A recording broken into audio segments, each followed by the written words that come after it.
तो आज हम वोल्फ मैसिंग के बारे में बात करेंगे। ये एक बहुत ही पॉपुलर साइकिक, बहुत ही एक्स्ट्रा ऑर्डिनरी टेलीपैथिक था। यानी कि इसके पास माइंड रीडिंग या और सामने वाले बंदे को अपने काबू में कैसे करना है, ऐसी जादुई स्किल थी इसके पास, ऐसा दावा किया जाता है। और ऐसा बहुत बहुत सारे रिकॉर्ड्स भी हैं। ठीक है, तो कुछ तो था इस बंदे में ऐसा।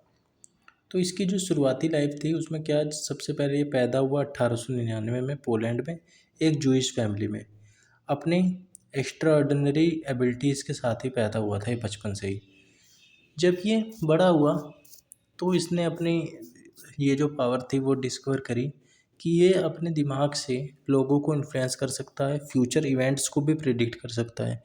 जिसकी वजह से उसको घर से भागना पड़ा, क्योंकि इसके माँ बाप इसको काम करने की नसीहत देते थे लेकिन इसका काम में मन नहीं लगता था। तो ये घर से भाग गया और दूसरी जगह चला गया। तो फिर इसने परफॉर्म करना शुरू कर दिया। तो मैसिंग जो था उसने अपनी एबिलिटी, टेलीपैथिक और साइकिक एबिलिटी सर्कस वगैरह में, थिएटर वगैरह में, पूरे यूरोप में घूम घूम के दिखलाना शुरू कर दिया। और जो ऑडियंस थी वो काफ़ी इम्प्रेस होती थी इसकी माइंड रीडिंग से, हिप्नोसिस से, फ्यूचर प्रेडिक्शन से। और एक बार क्या हुआ, ये क्योंकि यूरोप में उस वक्त नाज़ी जो था, जो वो काफ़ी मार काट मचा रहे थे जूइश लोगों के साथ, क्योंकि नाज़ी सेना थी हिटलर की, वो मिशन पे थी अपने पूरी यूरोप को जीतने के लिए। तो वर्ल्ड वार सेकंड के दौरान मैसिंग जो होता है वो सोवियत यूनियन की तरफ भाग जाता है, क्योंकि यूरोप में तो उसका जीना ही मुश्किल हो जाता, क्योंकि वो जूइश था। तो नाज़ीज़ के टारगेट से बचने के लिए वो सोवियत यूनियन भाग जाता है। स्टालिन क्या करता है, एक बार जब वो सोवियत यूनियन में था तो उसको इसके बारे में पता चलता है, स्टालिन का इंटरेस्ट जाग जाता है कि ऐसा ऐसा बंदा है सोवियत यूनियन में। एक बार ये इस अपनी एबिलिटी दिखलाता है, मतलब स्टालिन को। वैसे तो ये सोवियत यूनियन में भी काफ़ी सर्कस और काफ़ी थिएटर में भाग लेता है और अपने एबिलिटी दिखलाता है। तो इसी तरीके से ये स्टालिन की नज़रों में आ जाता है, जोसेफ स्टालिन, जो सोवियत यूनियन का रूरल था उस वक्त का। तो स्टालिन ने इसकी कई बार टेस्ट लिया इसकी एबिलिटी का। जैसे कि इसने स्टालिन ने एक बार इसको बोला कि बैंक से जाके पैसे लेके आओ, चेक लेके आओ, बिना किसी लाव लश्कर, बिना किसी हथियार के। बंदा जाता है, चुपचाप लेके आ जाता है। इसके पास एबिलिटी थी सामने वाले को काबू करने की। चेक कटवा के ले आता है। और इसने एक बार प्रिडिक्शन करा था हिटलर के बारे में भी, कि एडोल्फ हिटलर मर जाएगा अगर उसने सोवियत यूनियन को इन्वेड करने की कोशिश करी। और ऐसा ही हुआ। जैसे ही सोवियत यूनियन में उसने इन्वेड किया, ऐसे ही मौसम वगैरह की वजह से हिटलर की सेना कमज़ोर पड़ गई और बंदे का उसको जान से हाथ धोना पड़ा हिटलर को, और हारना पड़ा। तो ये इसकी जो प्रिडिक्शन थी वो इसको और फेम दिलाती हैं। साइंटिफिक स्टडीज़ जो हुई हैं वो सोवियत साइंटिस्ट और साइकोलॉजिस्ट ने इसके ऊपर स्टडीज़ करी कि मैसिंग की एबिलिटी क्या थी, साइकिक पावर का क्या थी। वो पूरी तरीके से एक्सप्लेन तो नहीं करा इन्होंने, और साइंटिफिकली प्रूवन भी नहीं है, क्योंकि ऐसी चीज़ साइंटिफिकली प्रूव करना काफ़ी मुश्किल हो जाता है। इस चीज़ में विश्वास नहीं करता है साइंस। आखिरी के सालों में क्या होता है कि मैसिंग परफॉर्म करना कंटिन्यू रखता है, अपनी एबिलिटी दिखलाता है। जो इसकी जब तक मौत हो जाती है, 1974 में इसकी मौत होती है, तब तक ये अपनी ऐसी एबिलिटी दिखला रहा होता है। और ये अभी तक मिस्टीरियस है, अपनी पूरी ज़िंदगी में ये मिस्टीरियस रहा। बहुत सारी इसके बारे में कहानियाँ भी हैं, रूमर्स भी हैं इसकी साइकिक फीस्ट की वजह से, कि भाई ये एबिलिटी थी। तो कई सारे इसमें रूमर्स भी मिक्स हैं, कई सारी स्टोरी हैं भी वाकई में। और इसकी जो लीगेसी है वो अभी तक बरकरार है। वो जो सोर्स है, अलग अलग इसकी किताबें हैं। 1900 में इसने एक किताब, 1925 या 30 के आसपास शायद इसने किसी ने किताब लिखी थी, तो उसके बारे में है। और बाद में भी इसके बारे में कई किताबें लिखी गई हैं। इसको मद्देनज़र रख के इसकी एबिलिटी को देखते हुए। और ये जीनियस था। मिस्ट्री अभी भी बरकरार ही है और बहुत सारे लोगों को इसने प्रभावित किया अपनी साइकिक एबिलिटी। इसके अंदर कुछ तो बात थी, ऐसे ही नहीं था, कुछ तो था।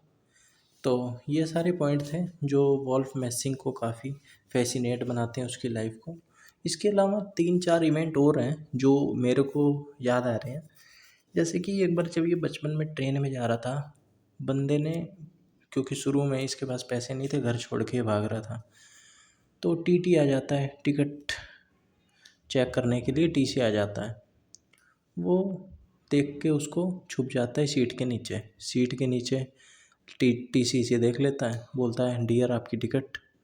ये पता नहीं किस विश्वास के साथ आंख बंद करके इसने कागज़ का टुकड़ा देखा और आंख बंद करके टीसी को दे दिया कि ये भगवान जी टिकट, मतलब ऐसे नहीं, इसने टिकट टीसी को टिकट दे दिया और बोला कि टिकट बन जाइए, ऐसा कुछ इसने फील किया या किया होगा कुछ। तो टीसी ने टिकट देखी, वो कागज़ का टुकड़ा देखा और देख के बोल रहा है कि डियर जब आपके पास टिकट है तो आप उस सीट के नीचे क्यों दुबके हुए बैठे हो, सीट पे बैठो आके।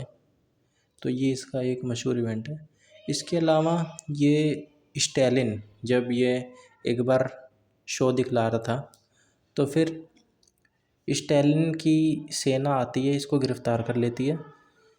बंदा, इसके पास इतनी एबिलिटी थी, जेल में है ये बंदा, बाहर गार्ड कर रहे हैं सैनिक, वो गार्ड से बोलता है कि मेरा ये जो लॉक है वो खोलो, आप अंदर आ जाओ और मेरे को बाहर कर दो।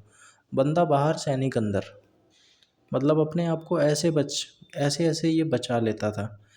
फिर इसको, क्योंकि ये काफ़ी मशहूर हो गया था, तो स्टैलिन एक बार इसे बुलाता है अपने पास चेक करने के लिए। वो उसे बोलता है अच्छा, अगर आपके पास इतनी एबिलिटी है तो मैं आपको कहता हूँ कि आप बैंक जाओ, वहाँ का जो नेशनल बैंक था, वहाँ पे बिना किसी हथियार के, बिना किसी पावर क्या यूज़ किए आप बैंक जाओ और बैंक को लूट के लेके आओ। लूट के नहीं, चेक लेके आओ। लूट के नहीं लाना था, उसने पहली शर्त रखी थी कि लूट के नहीं ले आना है, आप प्यार से चेक लेके आओ। बंदा जाता है, कागज़ का टुकड़ा देता है उसे एक। वो बैंकर बड़े ध्यान से देखता है कागज़ के टुकड़े को और उसे चेक बना के दे देता है। स्टैलिन के पास वो लेके जाता है चेक, ये रहा साहब चेक। साहब हैरान कि भाई कैसे किया। फिर वो वापस उस बैंक के पास जाता है और कहता है कि ये चेक वापस कर लो। वो वापस से उस रिसिप्ट को देखता है, वो ध्यान से देखता है कि अरे ये तो खाली था, मैंने कैसे दे दिया इसको। तब उसे पता चलता है, बंदा बैंकर बेहोश हो जाता है। फिर स्टैलिन उसे और परखता है, बोलता है कि आज 12:05 में अगर आप मेरे कमरे में पहुंचने तक सफल हो गए, क्योंकि स्टैलिन था, वहाँ का लीडर था, सबसे ज़्यादा सिक्योरिटी में रहता था, जान को खतरा रहता था उसकी, तो 8-10 लोग गार्ड करते थे उसको, जो एकदम करीबी करीबी थे। वैसे तो हज़ारों लोग उसको गार्ड करते थे, लेकिन जो अंदर के लोग थे उनको भी नहीं पता रहता था कि स्टैलिन आज कहाँ किस कमरे में है। उसकी बीवी तक को नहीं पता रहता था कि स्टैलिन आज किस कमरे में है।